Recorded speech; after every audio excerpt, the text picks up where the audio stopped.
The information offered in this program by the host and guests is intended for educational purposes only and does not constitute medical advice from Osmosis from Elsevier or the Mount Sinai Health System. The determination of the need for medical services and the types of healthcare to be provided to a patient are decisions that should be made only by a physician or other licensed healthcare provider.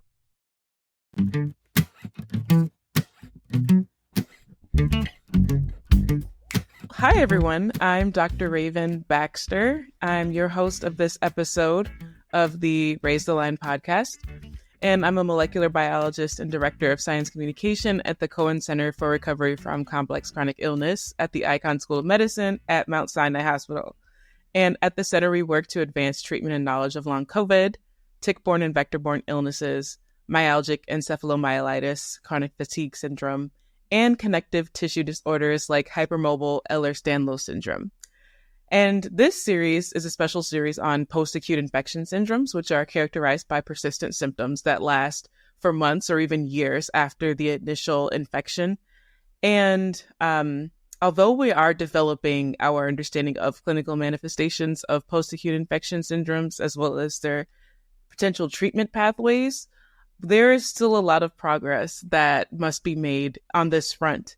And so among the progress that needs to be made, it's important to consider the social aspect of being impacted by a post-acute infection syndrome.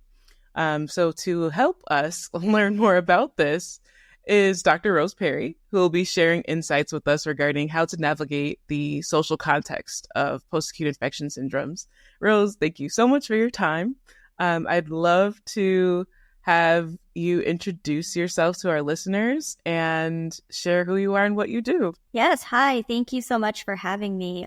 I'm Dr. Rose Perry. I'm a social neuroscientist. I hold a PhD in neuroscience and physiology from New York University School of Medicine. And I'm also the founder and executive director of Social Creatures, which is an applied research nonprofit organization that focuses on improving health and health equity outcomes by addressing one of the most overlooked social determinants of health, which is social connection. I also want to mention that I myself have a disability and chronic illness. I was born with Russell-Silver dwarfism. I also have hypermobile Ehlers-Danlos syndrome and chronic Lyme. So I'm going to be drawing not only from my professional expertise, but also my lived experience in our discussion today. Absolutely, yes. And I appreciate that you shared that. It's also important for me to disclose, as I have in previous episodes, that I also am a chronic illness patient and I have long COVID. So I think this is going to be a great conversation because who to speak more about the community and social aspect of having a chronic illness than people with chronic illnesses. So I'm really glad to have your insight here. So let's talk about what your inspiration was to research these social aspects of chronic illness. Yeah, I think my initial interest in the field, broadly speaking, comes from my lived experience. So just experiencing things like social isolation and social exclusion as a result of my disability and illness. And also on the flip side, experiencing the benefits of it. So when I had really supportive relationships and strong social connections, noticing that I was feeling better and doing better. Of course, it wasn't a cure or a silver bullet, but it definitely helped. And yeah, I'm also just fascinated about the intersection of the mind and body and how social connections can get under the skin to influence how our cells and physiology operate. So I've always just had a lot of curiosity, just natural curiosity around that. And I would say the combination of those two things ultimately led me into the social neuroscience and physiology field. It's so interesting. I actually earlier this day had a conversation with someone who studies empathy and the, I guess, neuropsychology of empathy. And so with that being said, I'd like to dive a little bit into what it is like to experience having a disability or chronic illness. From my perspective, it was very isolating because, in my case, I, was, besides having ADHD, that wasn't necessarily isolating for me on a consistent basis. But when I got hit with long COVID, my entire reality changed. And a lot of people didn't understand what I was going through. And I didn't even have the vocabulary to express what I was going through. And not only that, but my physicians and the people that I was relying on to take care of me didn't know what to do in 2021. And now I pray that it's better. And it sounds like we've made a lot of advancements, but that's the purpose of this podcast. But yeah, what has been your experience, and what are some things that you've seen from other people about their experiences?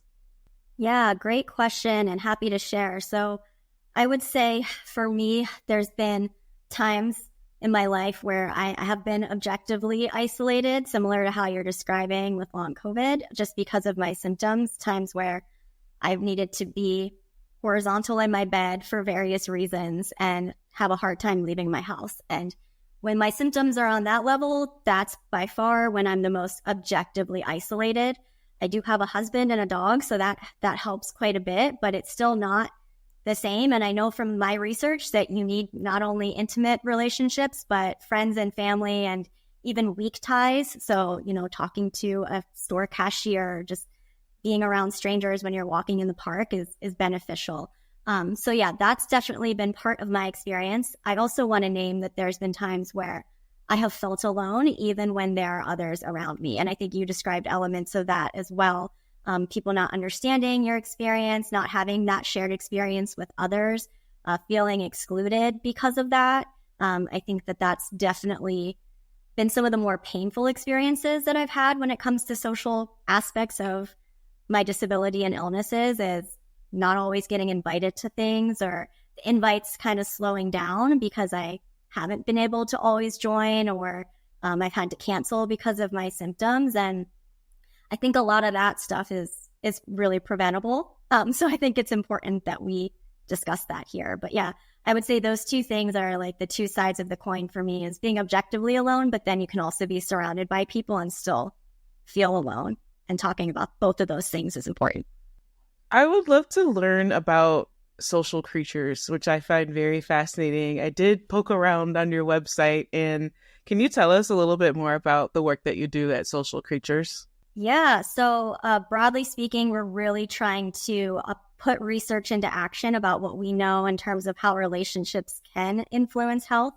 And we're doing that through three core pillars of our work. The major pillar is innovation. So we actually create social health programs that are designed to help various populations that are more at risk for social isolation and loneliness to hopefully feel like they have social support and to make relationships and subsequently then have positive downstream effects on physical health. So we have a number of different programs. One of them does focus on disability and individuals with physical disability. Our biggest program right now is actually for new parents, because becoming a parent is statistically like a very high risk time for loneliness and isolation. And there's a lot that can be done there in terms of connecting parents with one another and with providers and making sure that people are socially supported through that major life transition. So yeah, we design evidence-based programs. And then we also do a lot of science communication, awareness building around how social connections do influence health and how important it is for that. And then we do a little bit of advocacy work as well, especially in the Medicaid and billing space, and trying to open up billing code use to reimburse for things that support social health. I think that's a ripe and slowly but growing area of healthcare and how the healthcare sector is operating over time. I think that's extremely important, and thank you for advocating for this and doing your part in making sure that this becomes accessible. I think that this episode is so important because we just don't exist in a vacuum, but sometimes it can feel like one.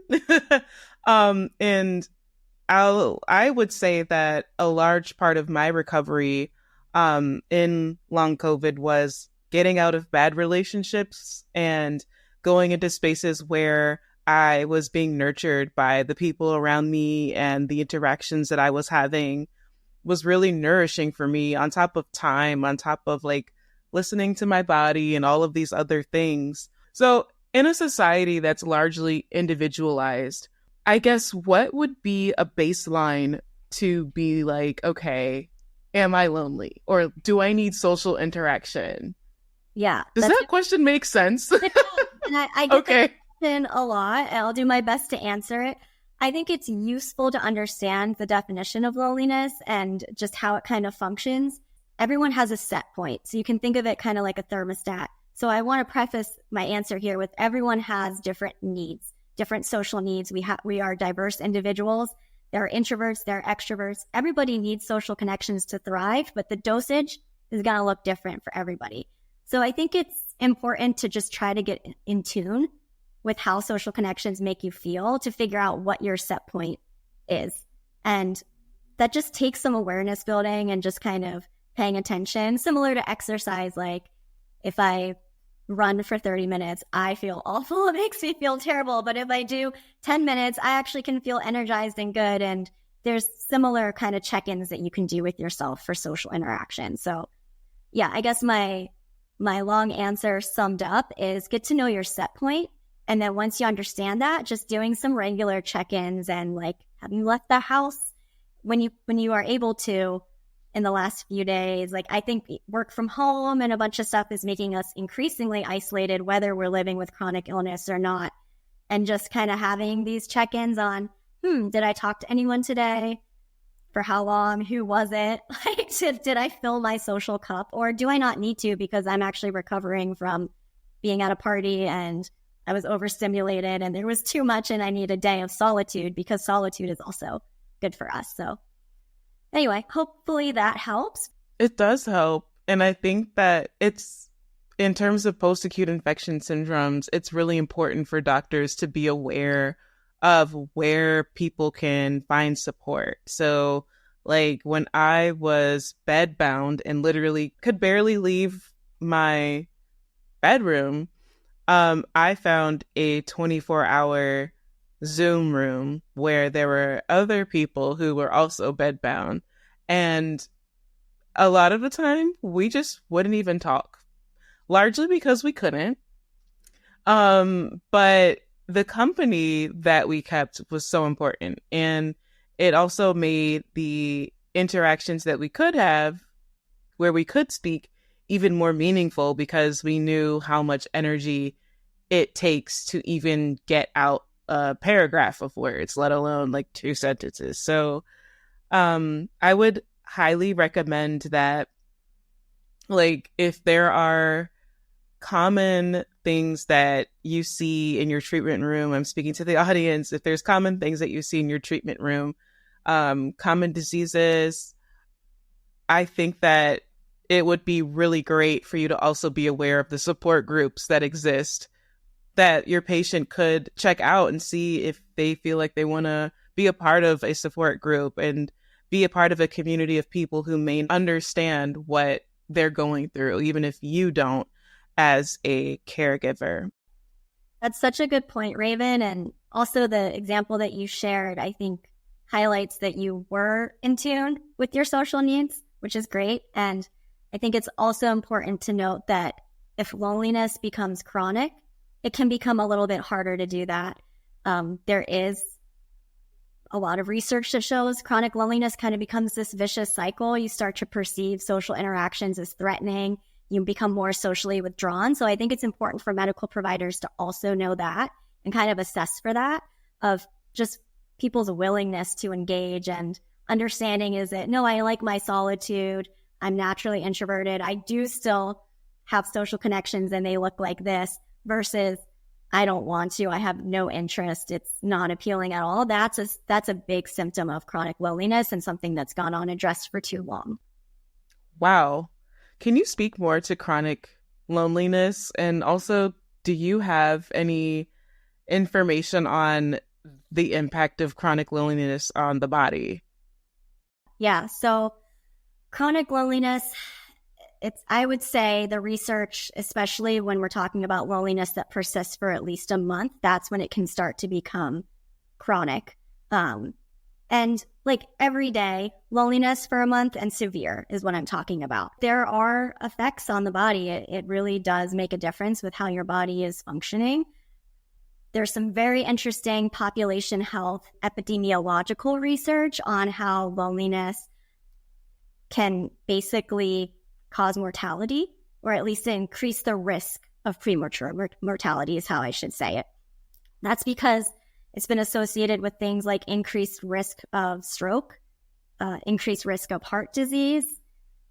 I'll also, before I continue listing all of these sad things, I want to refer all of the listeners to our Surgeon General's advisory on this that was released a year ago in May of 2023. It named loneliness and social isolation a public health threat because of this body of research on how it gets under the skin to influence health. So yeah, definitely can increase risk for mortality.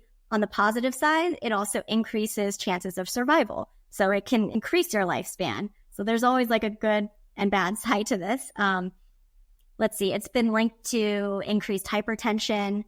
It's been linked to risks of declined cognitive function. I think in older adults, it's something like a 50% risk of developing dementia is associated with chronic loneliness. This probably goes without saying, but it also increases mental health risk. So instances of depression and anxiety and suicidality are all linked to chronic loneliness. And I think a really interesting one, especially for the purpose of what you all focus on, is immune function. So it actually alters the way your immune system functions as well. We're still understanding the biological mechanisms. I'm happy to talk a bit about that, but I mean, there's some very interesting viral challenge studies that have been done, not in chronically ill patients. So I want to put that disclaimer, but people who have less social ties, especially if they wear less social role hats. So if you think about, I'm a mom, I'm a employer, I'm a husband or a wife, what are all the different roles that you have socially? The fewer roles that you have, the more likely you are to develop a cold or influenza when you are challenged. The researcher literally would quarantine the participants and give them nasal drops with those viruses in them. And people with more social roles and more perceived social support were less likely to get sick. So I find that fascinating. I don't think it's been tested in chronic illness. I would love to explore that more. I think there is a research gap there, but there's a large theoretical underpinning that this would influence symptom management at the very least of folks with chronic illness, especially because so many chronic illnesses, you do have altered inflammation and immune function. So can we kind of turn the knob on that and kind of dial symptoms back, or can they be worsened by lack of social integration, which happens a lot of times, and not enough social support, and also conflict? That was another thing that the research showed, that conflict within interpersonal conflict and relationships also increase the chance of getting a cold or the flu after viral exposure. So I think that's a pretty powerful example of how important relationships are. I mean, social creatures is called social creatures because we are literally social creatures. We need them to survive. The research is pretty clear on that. I mean, that is fascinating. And it's funny that you brought that up because a lot of people ask me, who are also chronically ill, Raven, how did you recover so well and so quickly? I still have permanent hearing loss from COVID, unfortunately, but many of my other symptoms have resolved. And the first thing that I say is, I got a divorce. And I mean, my friend said no good marriage ends in divorce, right? There are serious reasons and serious social violations that happen for the most part to cause two people to end a marriage. And I recognized I needed to do that so that I could heal. And as soon as I made that happen, a lot of my symptoms started resolving and I was getting better. And it's very interesting to see that there is scientific data that connects chronic illness and conflict in your life. And then around the same time that I came down with long COVID, I was having really bad neuropsychiatric manifestations, a lot of panic attacks. And the first thing the psychiatrist said was I think it would be really great if you re-examined your relationships. And I thought that he was being kind of superficial, but he was really just trying to drill it in my head that there is a connection between like your physical health and the conflict and the relationship issues that you're having. Yeah, I made it my top priority to completely reorganize all of my social relationships. Like, I was even reading books on how I could become a better friend. Like, I was like, okay, everything is getting a makeover. No bad husband. I'm going to be the best friend I can be so that my friends, so that they can do the same for me. And like, it has just paid off immensely for my health. And even joining things like I'm in a virtual crochet club. And so we crochet, but it's become even more than crochet. Like, we support each other through major life events, people moving, all of these things are happening in our lives. And it's been so important. In fact, we decided to name the crochet club the Elderberry group, which is like, elderberry is supposed to have, this is not medical advice, supposed to have like nice properties that could pose certain benefits to us. And it's like used in tea and whatnot as a holistic supplement. And so that's actually what we named the crochet club, because we recognized that just keeping each other company was healing all of us. And so, yeah, I will stop blabbing, but I really loved hearing the biology part of it. Well, I'm glad it resonated. I think you have presented a really interesting case study, so to speak, of how powerful social connection can be within the healing process. And I think it sounds like you also had really good providers around you too, because I think a lot of times as patients with chronic illness, these things are unnecessarily psychologized, or you face medical gaslighting where doctors say it's all in your head. That happened with me. It took me like 10 years to get my chronic Lyme diagnosis, and I was basically just sent to therapy. I love therapy. I am pro therapy, but I knew my body, and it sounds like you're super in tune with yours too. And I knew the difference between panic attacks, because unfortunately I had them before, and what I was experiencing, which ended up being severe dysautonomia attacks, right? And I was near fainting on the subway, and they were telling me it was because of stress of grad school and because I was planning a wedding, and everyone was well-intended. I think there's a lot of good intentions that often lead to bad impacts in the health space and the provider space here, especially when you're not aware of some of this research that we're discussing today. But yeah, I always like to add that disclaimer that I don't think lack of social connection is a cause to chronic illness. I also don't think it's a silver bullet. I think it's really just about setting conditions that make healing maximally possible.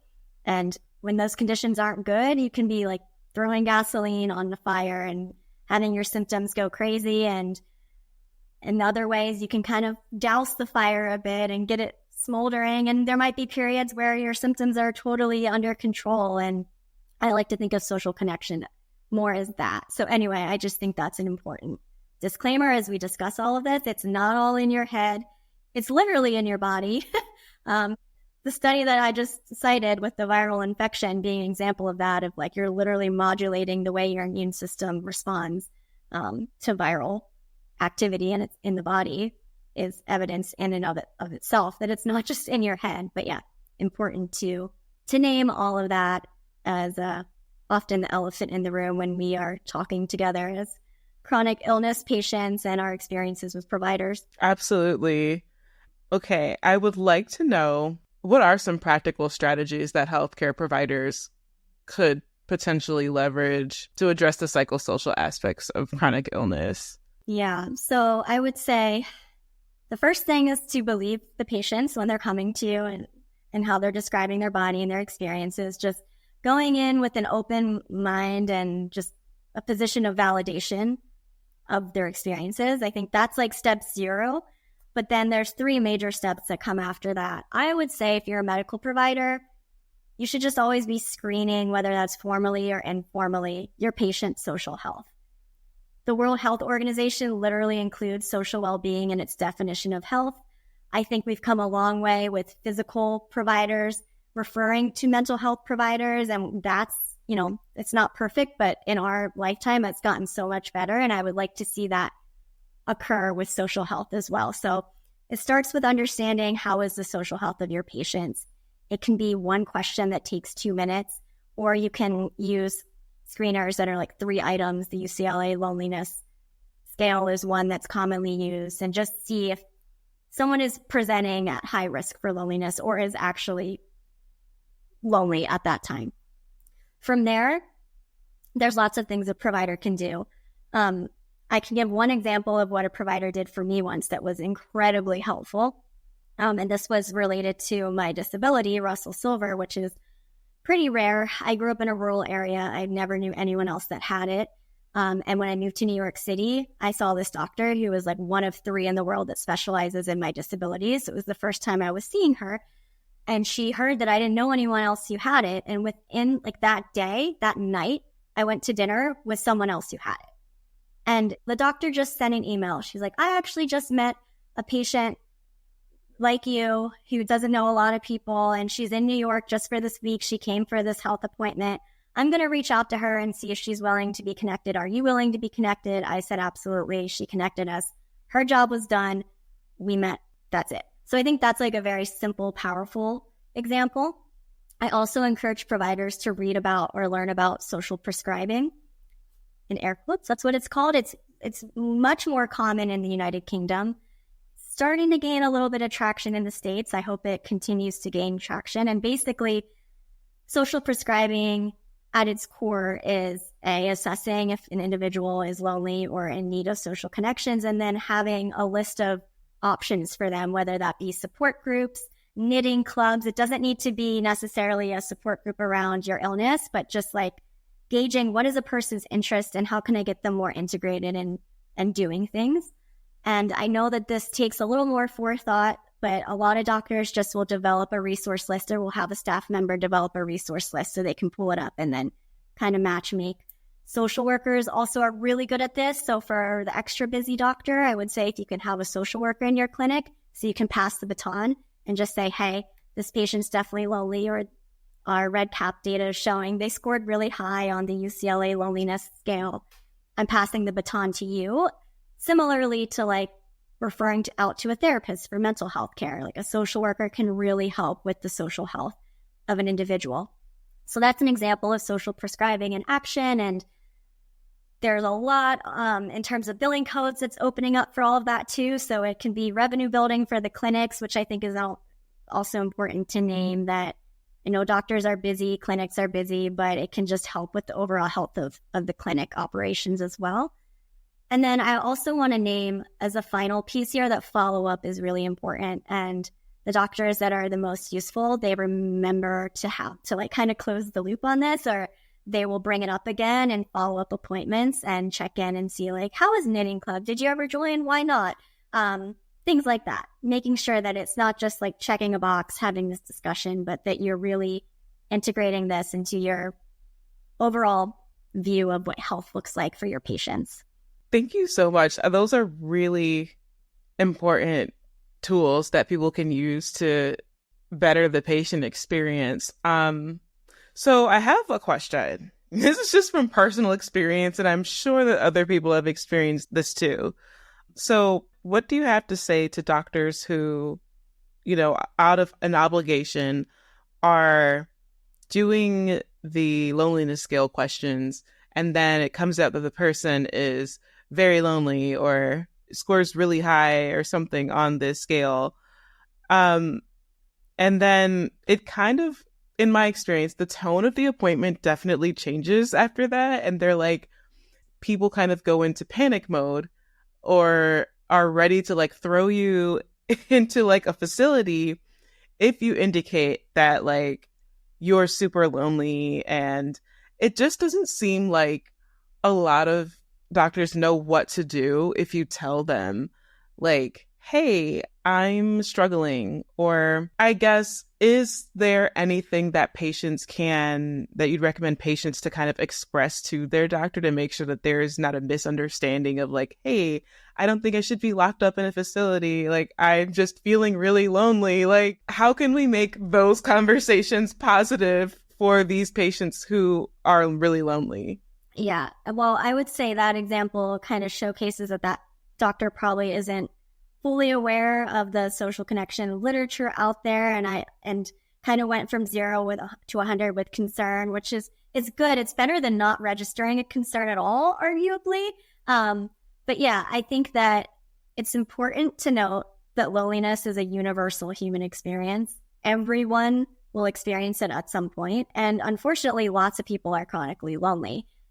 It can lead to negative things, but it doesn't have to.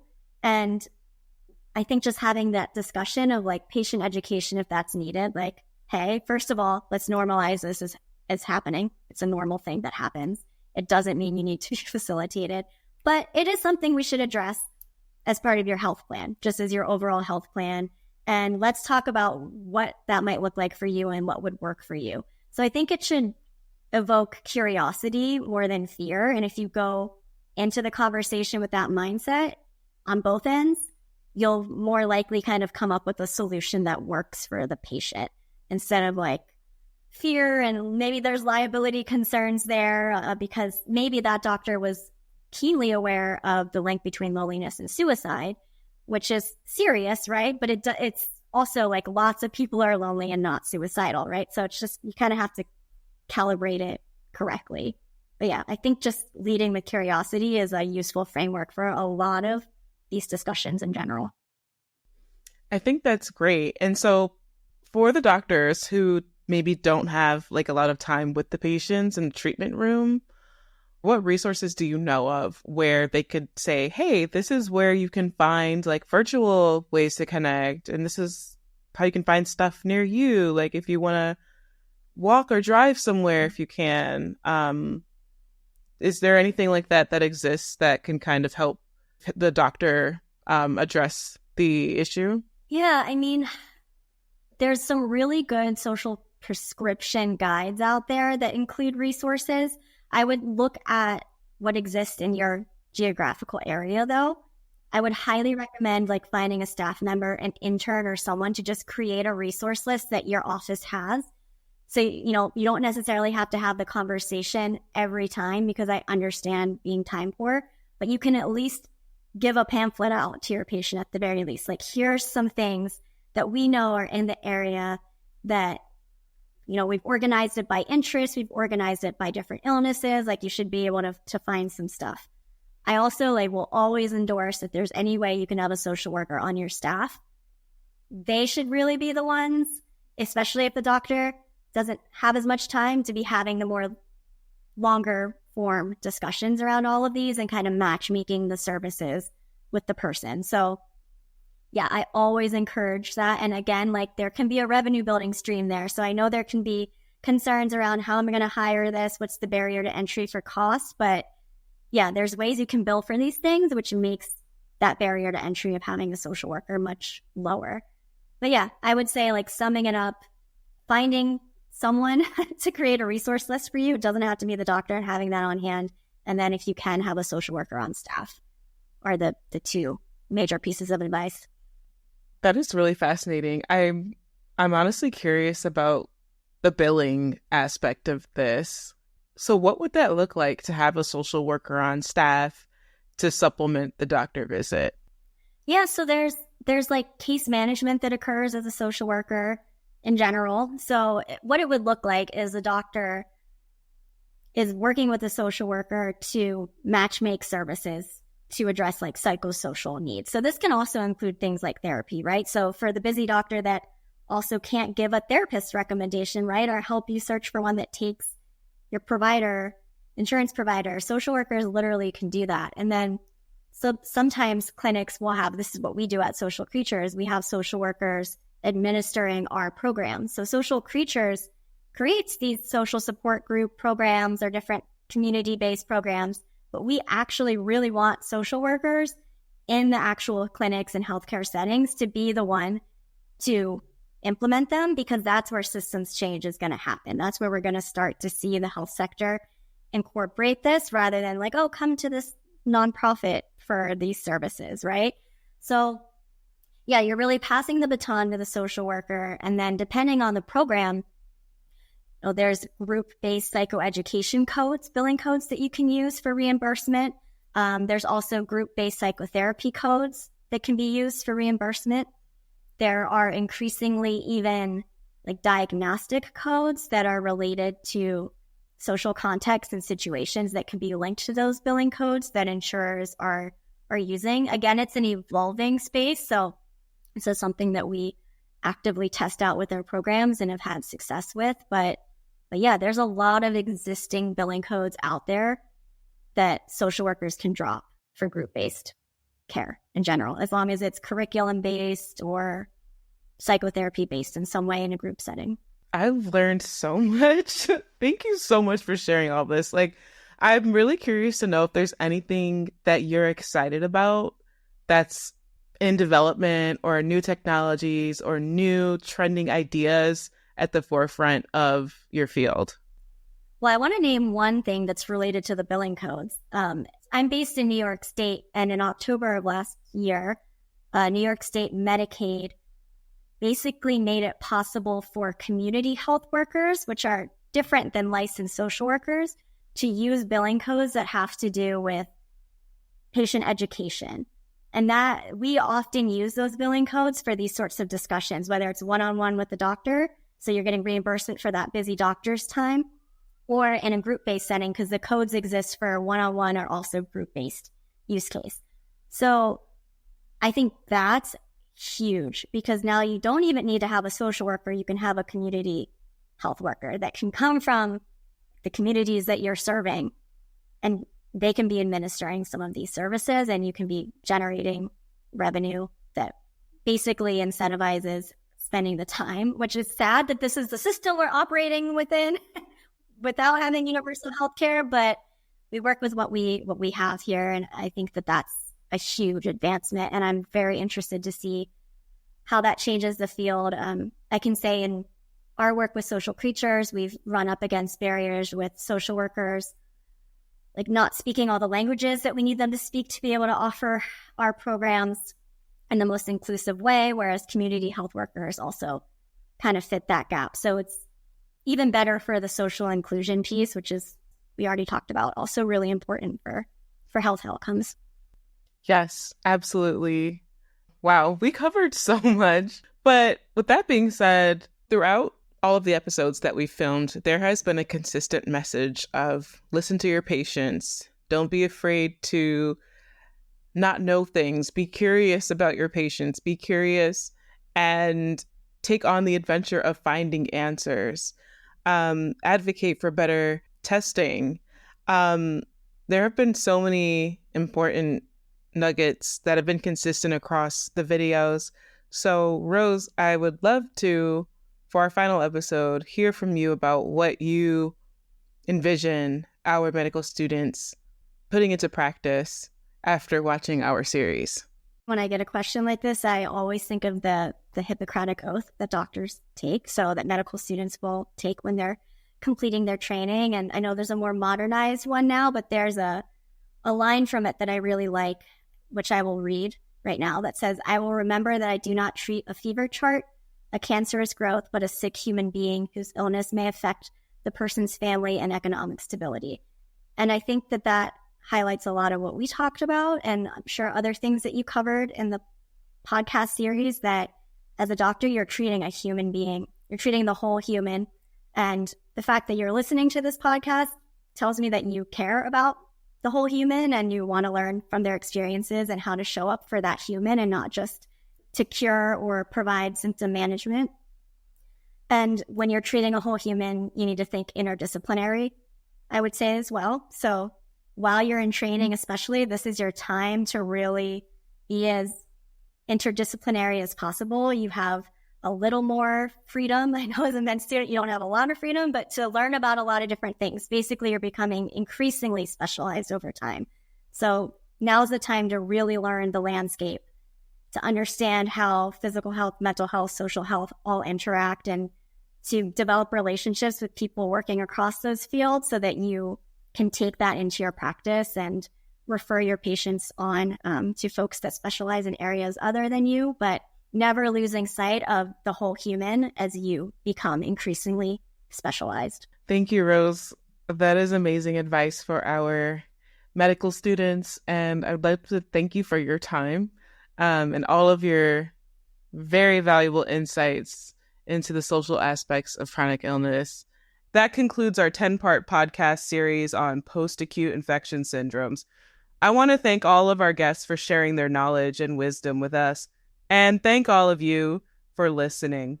To learn more about the work of the Cohen Center for Recovery from Complex Chronic Illness at the Icahn School of Medicine, visit mountsinai.org. Bye, everyone.